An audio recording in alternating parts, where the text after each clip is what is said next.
Buenos días. El día de hoy entrevistaremos al afamado crítico literario Bernardo Jaramillo, quien nos hablará de el cuento La rana que quería ser una rana auténtica, escrita por el autor Augusto Monterroso. Buenos días, Bernardo, es un gusto tenerte con nosotros.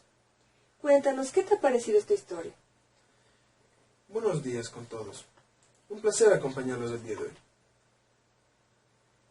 Esta historia, aunque corta, es bastante interesante. Monterroso escribe de una manera sencilla, pero concreta, que logra explicar sus ideas de manera clara, con cierta complejidad en el momento de reflexión.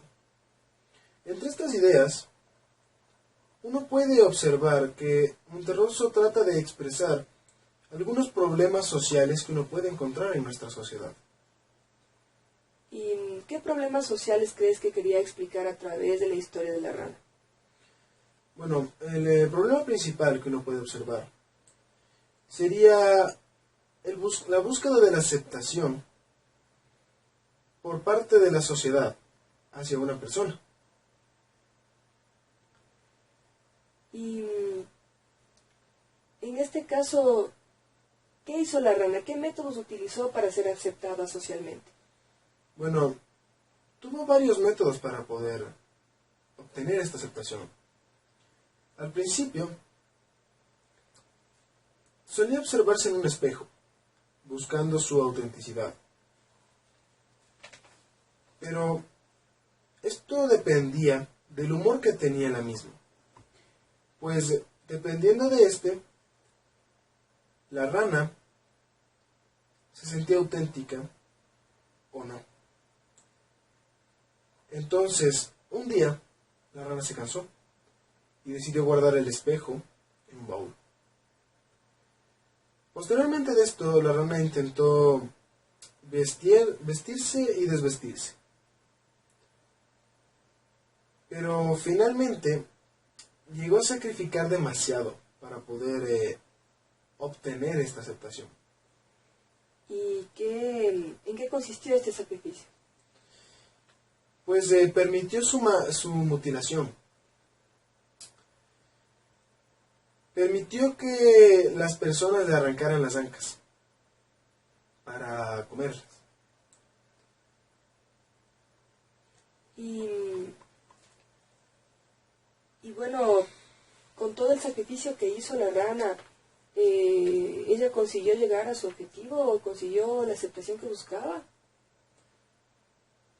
Bueno, según mi criterio, al final no lo logró, ya que al final de la historia se explica que las personas dicen: ¡qué buena rana! Sabe a pollo. Entonces uno podría deducir que por esto no llegó a ser una rana y se quedó siendo un pollo. ¿Crees que la rana fue consciente de lo que podría llegar a vivir en esta carrera desenfrenada hacia la aceptación social? No realmente, ya que la rana no se dio cuenta de sus acciones. No les estaba pensando de manera detenida, adecuada. Estaba demasiado centrado en su objetivo, que era reconocerse como una rana auténtica, por lo que no pensó de manera adecuada sus acciones. Y de por sí, no vio las consecuencias que estas podrían tener. ¿Crees que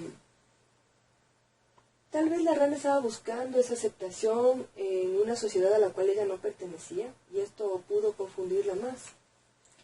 Sí, porque si uno se da cuenta, y es muy claro, en el texto uno puede leer que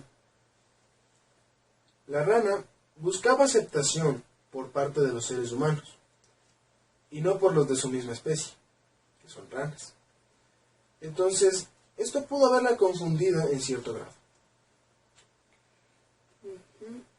¿Qué crees entonces que debió haber hecho la rana?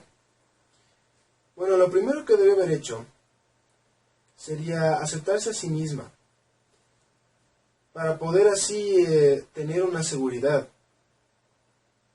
ante la sociedad.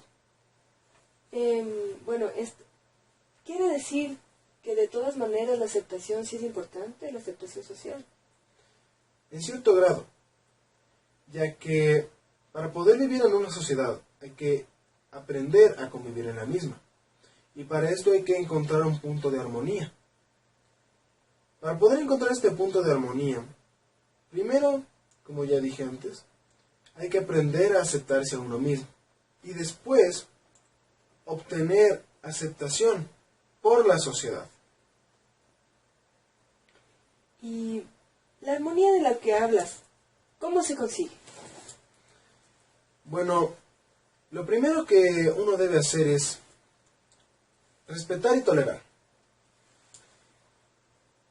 sin sacrificar nada, conservando su propia esencia y respetando la del resto. Muy bien, muy interesante. Muchísimas gracias. Muchas gracias por tu entrevista.